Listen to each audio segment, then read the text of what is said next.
আমি আপনার জন্য এসেছি, আপনি চলে যাচ্ছেন মানে? চলে গেলেন কেন? আপনি সংসারের কি বুঝেন? সংসার কিভাবে করতে হয় সেটা আপনি কি জানেন? আপনার বাপ আপনার বিবাহ দিয়েছে, আপনি স্বামীর কাছে গেছেন, সেই জন্য আপনার বাচ্চা হয়ে গেছে। আপনি মা, মা কাকে বলে আপনার কি জানা আছে? দিন রাত আমি বলেছি, সেই জন্য আপনি মা কাকে বলে বলতে পারেন? আপনার বাড়িতে যদি আমি এখনই ঢুকি, তাহলে আপনার নাতি নাতনির অথবা আপনার ছেলের একটা পায়খানা করা পট আছে, সেটা হলো ঘোড়া। তা আমাদের বাড়িতে তো এই পটটা 3 মিনিটও থাকবে না। হয় পট ফিরিয়ে দিব, না হয় মাথা কেটে দেব। পট অবস্থায় আমাদের বাড়িতে থাকতে পারে না, অসম্ভব। আপনার বাড়িতে আছে, আপনি একজন হস্তিনী মহিলা, মাস্টার ডিগ্রি পাস। আপনার স্বামী বলে, আমি আব্দুর রাজ্জাক বৈশাখ জিন্দেগিতে আপনাকে আমি মাস্টার ডিগ্রি পাস বলিনি। আপনি একটা রাস্তাঘাটের নিম্ন শ্রেণীর মহিলা, যারা বস্তিতে বসবাস করে, যারা নগ্ন হয়ে চলে, অকথ্য ভাষায় গালি দেয় মানুষকে, জেনার শব্দ উল্লেখ করে গালি দেয়, আপনাকে আমি নিম্ন শ্রেণীর মানুষ মনে করি। কে বলেছে আপনি হেডমাস্টার? আপনার শোকে যে কাঁকড়া আছে, আপনি শিক্ষিত মানুষ মহিলা, কে বলেছে আপনাকে? আমি তো বলিনি কোনোদিন। আপনি বগুড়া বাজার থেকে একটা নিয়ে এসেছেন, তরকারির একটা বাটি কিনে নিয়ে এসেছেন, কাতল মাছ। আমি তো সেটা কিনবো না। আপনি একটা আয়না কিনে নিয়ে এসেছেন সাত করে, সেটা হলো রুই মাছ। সেটা কি করে হতে পারে? আপনি একজন শিক্ষিত মহিলা, এটা কিভাবে হতে পারে? শিষ্টাচার কাকে বলে? শিষ্টাচার কি জিনিস? আপনার ছেলে মেয়ে নাতি নাতিন সবাই পুতুল নিয়ে খেলায়, প্লাস্টিকের পুতুল হোক, আরো কিছু হোক, লোহা লক্কর স্বর্ণের হোক না কেন, আপনি কি দিয়ে নিজেকে শিক্ষিত মনে করেন? আমি যে হাদিসটি দিন রাত আপনাকে শোনাই, সে হাদিস তো আমি নিজের কথা কোনোদিন বলিনি। সে হাদিস তো বুখারী মুসলিমের হাদিস। জাবের রাদিয়াল্লাহু তাআলা বলেন, আমরা আল্লাহ রাসূলের সাথে যুদ্ধ করে আসছিলাম, বাড়িতে ঢুকবো মদিনায়। আল্লাহ রাসূল বললেন, সবাই তোমরা থামো। থেমে গেলাম। আমি বললাম, আল্লাহর নবী, আমি নতুন বিবাহ করেছি, আমাকে বাড়ি যেতে অনুমতি দেন। আল্লাহ নবী বললেন, ও তুমি নতুন বিবাহ করেছো? কুমারী মেয়ে বিবাহ করেছো, যার কোনোদিন বিবাহ হয়নি, এরকম মেয়ে বিবাহ করেছো, না তালাক প্রাপ্ত মেয়ে বিবাহ করেছো? তো জাবের বললেন, আল্লাহ নবী, আমি তালাক প্রাপ্ত মেয়ে বিবাহ করেছি। তখন আল্লাহ রাসূল বললেন, হাল্লা বিক্রান্তলায় বাতুলায় বোকা, তুমি কুমারী মেয়ে কেন বিবাহ করলে না? তুমি তার সাথে খেলতে, তোমার সাথে খেলতো। তুমি কুমারী মেয়ে কেন বিবাহ করলে না? তুমি তার সাথে খেলতো, তোমার সাথে খেলতো। আল্লাহ রাসূল যে কথা বললেন, জাবের রাদিয়াল্লাহু তাআলা সেই কথার উত্তর না দিয়ে তিনি বলছেন, আল্লাহর নবী, আমার আব্বা উহুদের যুদ্ধে শহীদ হয়েছেন 9 জন মেয়ে রেখে, আমার 9 জন বোন আছে। আল্লাহর নবী, উহুদের যুদ্ধে আমার বাপ শহীদ হয়েছেন 9 জন মেয়ে রেখে, আমার 9 জন বোন আছে। আকরাহুন আতাজাজ্জাজা মিসলাহুন্না, ওদের মতো কম বয়সের বুদ্ধি কম মেয়েকে আমি বিবাহ করা পছন্দ করিনি। বেশি বয়সের মেয়ে বিবাহ করেছি 4টা কারণে। এক, লিতুআল্লিমাহুন্না, আমার স্ত্রী যেন আমার বোনদেরকে বিদ্যা শিখাতে পারে। 2, অলেতুআদ্দিবাহুন্না, আমার স্ত্রী যেন আমার বোনদেরকে শিষ্টাচার শিখাতে পারে। আপনার মেয়েটার নখ বড় আছে, এটা ভালো শিষ্টাচার? তা আপনি নাকি মা। আমি তো বলেছি এই মেয়েটাকে, এই তুমি তোমার মাকে খালা বলে ডাকে, নাহলে সৎমা বলিও। ও সৎমা, আপনি কেমন আছেন? নইলে তুমি যদি ওটা যদি তোমার নিজ মা হয়, তো তোমার নখটা বড় থাকে কি করে? নবীগণের বৈশিষ্ট্য 10টি, নবীগণের স্বভাব 10টি, নবীগণের খাসলাত 10টি, নবীগণের বৈশিষ্ট্য 10টি, নবীগণের স্বভাব 10টি। সব নবী এই 10টি স্বভাবে রূপান্তরিত ছিলেন। 1, দাড়ি বড় করতে হবে। চেঁচে ফেলা নারীদের সাদৃশ্য, চেঁচে ফেললে অভিশাপ হয়, চেঁচে ফেললে চোখের পাওয়ার কমে যায়, চেঁচে ফেললে স্ত্রী মিলন ক্ষমতা চলে যায়। 2, কাসুর সারেব, মোচ কেটে ফেলতে হবে, চেঁচে ফেলা যাবে না, মোচ থাকবে, এটা পুরুষের পরিচয়। 3, কাসুল আজফারে, নখগুলি কেটে ফেলতে হবে। পুরুষ নারী একই হুকুম, নখ কেটে ফেলতে হবে। শিষ্টাচার, বৈশিষ্ট্য, খাসলত, অভ্যাস, নীতি, সব নবীর এরূপই নীতি। না ফুলে বেতে বগলের উঠে ফেলতে হবে, ব্লেড ব্যবহার করা হবে না, নারী পুরুষ একই হুকুম। হালাকুল আনাতে নিচের রুম পরিষ্কার করতে হবে, ঊর্ধ্বে টাইম 40 দিন, পুরুষ নারী একই হুকুম। পেশাব পায়খানার পরে পানি দিয়ে পবিত্রতা অর্জন করতে হবে। পানি দিয়ে পবিত্রতা অর্জন করে যারা, আল্লাহ তাদের প্রশংসা করেছেন। তবে ঢেল নিয়ে 40 কদম হাঁটতে হবে, পায়ের উপরে পা উঠাতে হবে, খক খক করে কাশতে হবে, এটা হলো নোংরামি। এই নীতি আল্লাহ রাসূল বলেননি, তিনি বলেছেন পানি দিয়ে পবিত্রতা অর্জন করতে হবে। পেশাব পায়খানার পরে পানি দিয়ে পবিত্রতা অর্জন করতে হবে। পানি না থাকলে ঢেল টিস্যু পেপার, আগে ঢেল টিস্যু পেপার, 40 কদম হাঁটা, পায়ের উপরে পা উঠানো, খক খক করে কাশা, এই নোংরা নীতি আল্লাহ রাসূল না করে তিনি বলেননি। যদি 40 কদম হাঁটাই লাগে পবিত্রতার জন্য, তাহলে তার স্ত্রীকে হাঁটতে হবে না? তার বউ 40 কদম হাঁটবে, পায়ের উপরে পা উঠাবে, খক খক করে কাশবে, তো পুরুষ মানুষ কেমন কেমন ভাববে। তো আপনি যখন ওভাবে হাঁটেন তখন মহিলা মানুষ দেখে, তখন মহিলা মানুষকে কেমন কেমন লাগে। একই কথা, দুটোই ব্যাপার। এরকম নোংরা কাজ তো ধর্ম হতে পারে না। বলছিলাম আল্লাহর নবী সামনে জাবের বলছেন, আল্লাহর নবী, আমি বেশি বয়সের মেয়ে বিবাহ করেছি যাতে করে আমার স্ত্রী আমার বোনদেরকে শিষ্টাচার শিখাতে পারে। শিষ্টাচার কি জিনিস? কেন বাড়িতে পুতুল আছে তার নাম শিষ্টাচার? কেন আপনার স্ত্রী যখন বাচ্চাটাকে গায়ে জামা দিচ্ছে তখন বাম হাতে ঢোকালো কেন? আগে ডান হাত ঢোকাতে হবে। শিষ্টাচার কাকে বলে? আপনার স্ত্রী বলে দিল না, বাচ্চা যখন পেশাবখানায় যাবে, আব্বু দোয়া পড়ে যাও, আম্মু দোয়া পড়ে আসো, আব্বু ডান কাতে সও, পা কেবলার দিকে থাক, আর যেদিক থাক তাতে আসে যায় না। জুতা আপনি ডাইন পায়েটা পরো আব্বু, খোলার সময় বাম পায়েটা খোলো। শিষ্টাচার কাকে বলে? শিষ্টাচার কি জিনিস? নখে নেইল পালিশ দিতে হবে, ইসলামী শিষ্টাচার নয়। এটা ইহুদি খ্রিস্টানদের পতিতালয়ের মেয়েদের বৈশিষ্ট্য। নখ কেটে ফেলতে হবে, নখ রাখা, নখে নেইল পালিশ দেওয়া ইহুদি খ্রিস্টানদের পতিতালয়ের মেয়েদের বৈশিষ্ট্য।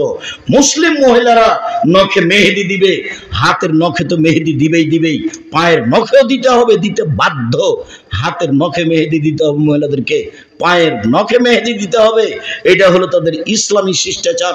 কপালে টিপ দিতে পাবে না। হিন্দু মেয়েদের বিবাহ করার 10টি পদ্ধতি রয়েছে, তার একটি পদ্ধতির নাম রাক্ষসী বিবাহ। মেয়ের বাপ বিবাহ দিবে না, ছেলে জোর করে বিবাহ করবে, কপালে টিপ দিতে পারলে বিবাহ হয়ে গেছে। ওটা হলো হিন্দু নীতি। ওটা মুসলমানের ঘরে আসলো কি করে? টিপ দেয় কি করে? এই কাপড় পরে কি করে? এটা শিষ্টাচার হয় কি করে? এই যে নগ্ন, এই যে বোরখা, ফ্যাশন বোরখা, এটা শিষ্টাচার হলো কি করে? শিষ্টাচার কি জিনিস? বাড়ি গিয়ে আপনি যদি সত্যি মুসলমানের মেয়ে হন, তাহলে বাড়ি গিয়ে আপনার এই বোরখাটা আগে জ্বালাবেন। কালকে একটা বোরখা বানাতে হবে ঢিলা ঢালা। ফ্যাশন বোরখা পরে আপনি তাহাজ্জুদ পড়ে কি দেখাতে চান? ফ্যাশন বোরখা পরে আপনি শিষ্টাচার কি দেখাতে চান? আমি আব্দুর রাজ্জাক বিন ইউসুফ আপনাকে কষ্ট দিতে আসিনি। আপনাকে আমি মনে করি আপনি একজন হস্তিনী মহিলা। আপনাকে মনে করি আপনি একজন পথে পড়ে থাকা মহিলা, নিম্ন শ্রেণীর বস্তির মহিলা। আপনি আমাকে বলেন, আব্দুর রাজ্জাক সাহেব, আপনি কিভাবে এটা বলেন? আমি হচ্ছি খাদিজার মতো, আমি হচ্ছি আয়েশার মতো। ঠিক আছে, আমি আপনাকে আয়েশার মতো মনে করলাম, আপনাকে আমি খাদিজার মতো মনে করলাম। আয়েশা রাদিয়াল্লাহু তাআলা আনহা বলেন, আমার স্বামীর কবর হলো আমার ঘরে। আয়েশার স্বামী কে? মুহাম্মদ সাল্লাল্লাহু আলাইহি সাল্লাম। আমার স্বামীর কবর হলো আমার ঘরে। তখন আমি আমার ঘরে এমনিতে যাই, মাথায় কাপড় দিই না, এমনিতে যাই। কিছুদিন পরে আমার স্বামীর পাশে কবর হলো আমার বাপের। তখন আমি মনে করি এটা আমার স্বামীর কবর, এটা আমার বাপের কবর। আমি কবরের পাশে এমনিতে যাই, মাথায় কাপড় থাক আর না থাক সেটা বিবেচনা করি না।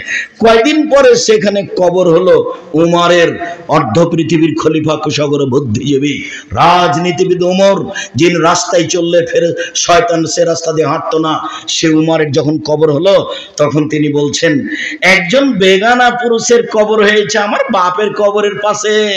তা আমি লজ্জা করি, আমি লজ্জা করে মাথায় কাপড় দিয়ে যাই, আমি আঁটো সাঁটো হয়ে নিজেকে গুটি নিয়ে কবরের পাশে যাই। কেন? আমি একজন বেগানা পুরুষের কবরকে লজ্জা করি।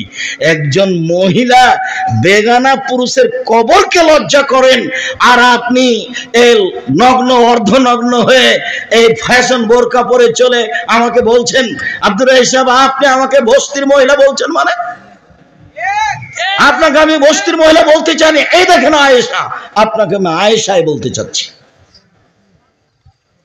আপনার মেয়ের নখ বড় আছে, জবাব আমাকে দিতে হবে। আমাকে দিতে হবে কেন? আপনার ছেলের প্যান্টটা টাকানোর নিচে আছে, জবাব আমাকে দিতে হবে। আমাকে দিতে হবে কেন? এই জবাব আমি দিব কেন? দুইজন মিলে দিবেন। আমি বয়সের মেয়ে,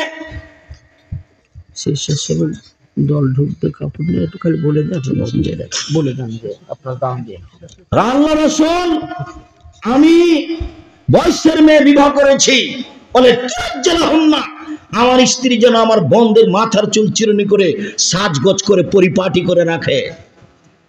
মেয়ের চুল ভাবে রেখেছেন কেন? সামনের দিক কেটে।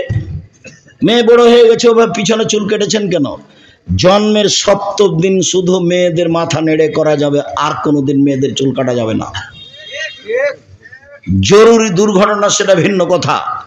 তো রোজ মেয়েদের চুল সাজগোজ করেন, এটা কি? আল্লাহর নবী আমি বেশি বয়সের মেয়ে বিবাহ করেছি যাতে করে আমার বোনদের চুল চিরুনি করে সাজগোজ করে পরিপাটি করে রাখতে পারে। চায় বলে তাকুমা আলাইহিন্না, আমার স্ত্রী যেন আমার বোনদেরকে পাহারা দিতে পারে। এই কোথায় গেছিলা? এই মাথায় কাপড় দিয়ে বাইরে যাও, এই রাস্তার এক পাশ দিয়ে হাঁটো, এই তোমার আব্বুকে সালাম দাও, এই তোমার আব্বুর কাপড়টা ঠিক করে নাও, এই তোমার আব্বুর বিছানাটা ঠিক করেছো। সব সময় মা পাহারা দিবে কাকে? মেয়েকে, ছেলেকে। পাহারাদার আমি বলিনি এই কথা, আল্লাহ রাসূল বলছেন মা হলেন পাহারাদার। আপনি ছেলে মেয়ের কি করেন? আপনার ছেলে মেয়েকে আমার সামনে দাঁড় করান, দেখি আপনি কেমন শিক্ষিতা মহিলা, আপনাকে আমি দেখে ছেড়ে দিই। আপনাকে তো আমি দুর্বল ভাষায় কিছু বলতে চাই না, আপনাকে আমি বস্তির মহিলা মনে করব কেন? আপনাকে তো আমি খাদিজার মতো সম্মান দিতে চাচ্ছি। এক মিনিট দেখবেন খাদিজাকে, এক মিনিট দেখবেন। এ দেখেন জিবরাইল আলাইহিস সালাম আল্লাহর নবীর কাছে এসে বলছেন মুহাম্মদ ওই যে খাদিজা আসছেন, তার হাতে একটা বাটি আছে, বাটিতে তরকারি আছে। ফাকরা আলাইহা সালাম মিন্নি অমিন রব্বিহা, ও আসলে আপনি বলবেন খাদিজা তোমাকে আল্লাহ সালাম দিয়েছেন, তোমাকে জিবরাইল সালাম দিয়েছেন।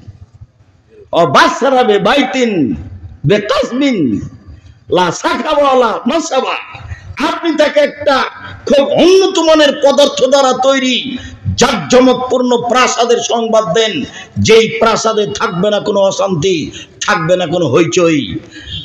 জিবরাইল বলছেন আমাদের নবীকে, কার ব্যাপারে? খাদিজার ব্যাপারে। এক মিনিট দেখবেন। এ দেখেন সারা, সারাকে দেখেন এক মিনিট। এ দেখেন সারা, সারার গায়ে যখন হাত দিতে গেল স্বৈরাচারী শাসক দাঁড়িয়ে হাত বাড়িয়েছে, সারার গায়ে হাত লাগাবে। সারা বলছেন থামেন, আগে ওযু হবে, 2 রাকাত সালাত হবে, তারপরে কোনো কথা। সারা ওযু করলেন, 2 রাকাত সালাত আদায় করলেন, তারপরে বলছেন আল্লাহুম্মা ইন কুনতা তাআলাম আমানতু বিকা ওয়া রাসূলিকা, হে আল্লাহ তুমি যদি জেনে থাকো আমি তোমাকে বিশ্বাস করি, তোমার নবী ইব্রাহিমকে নবী বলে বিশ্বাস করি।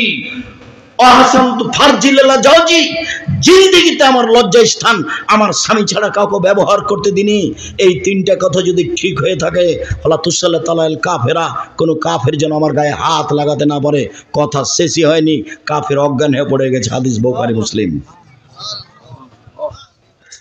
নির্জনে আমি বলছি, আমি তোমাকে মেনে নিয়েছি, তুমি আল্লাহ।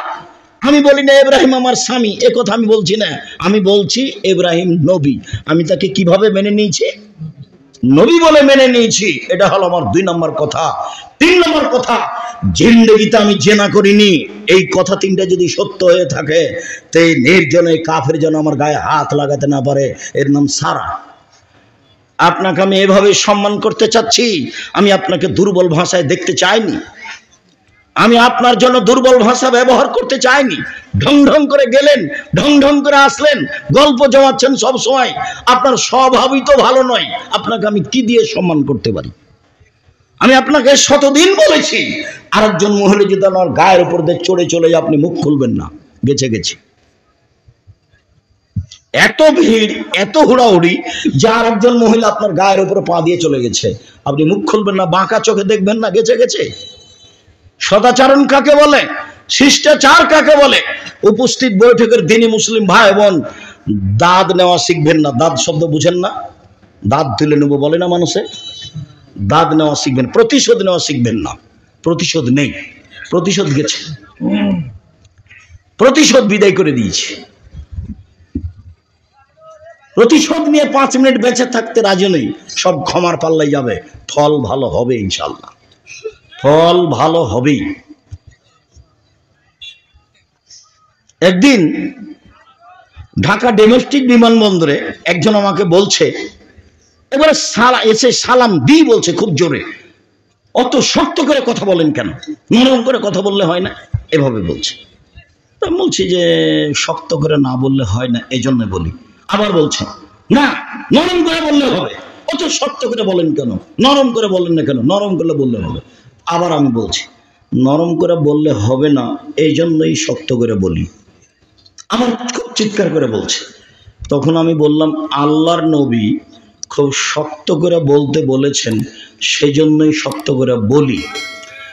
এখন বিমানবন্দর জরিপ করা হোক, যে কয়েকজন লোক বিমানবন্দরে আছে, এই জরিপে যদি আমার কথা বেশি মেনে চলে অন্য বক্তাদের চেয়ে, এইটা যদি না হয়, মানে আমার কথা বেশি মেনে চলে, আলহামদুলিল্লাহ, এটা যদি না হয় জরিপে, আমি আর কোনোদিন বক্তব্য দেব না।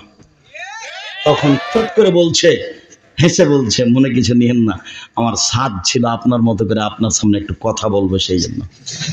আসলেই আমার বক্তব্য, আপনার বক্তব্য আমাকে পরিবর্তন করেছে। আমার একটু সাধটা ছিল আপনার সামনে এভাবে বলবো, সেই জন্য বলেছি, আমাকে মাফ করবেন। আমার একটা বলার সাধ ছিল আপনার সামনে। ভালো, জাযাকাল্লাহ খাইর, তুমি বলেছ। যখন আমি যে জেলাতে যাই তখনই কিছু মানুষ মাপ চাই, তো আমি বলি ঠিক আছে, মাফ করলাম। সে কি বলেছে সেটা আমার দেখার বিষয় নয়।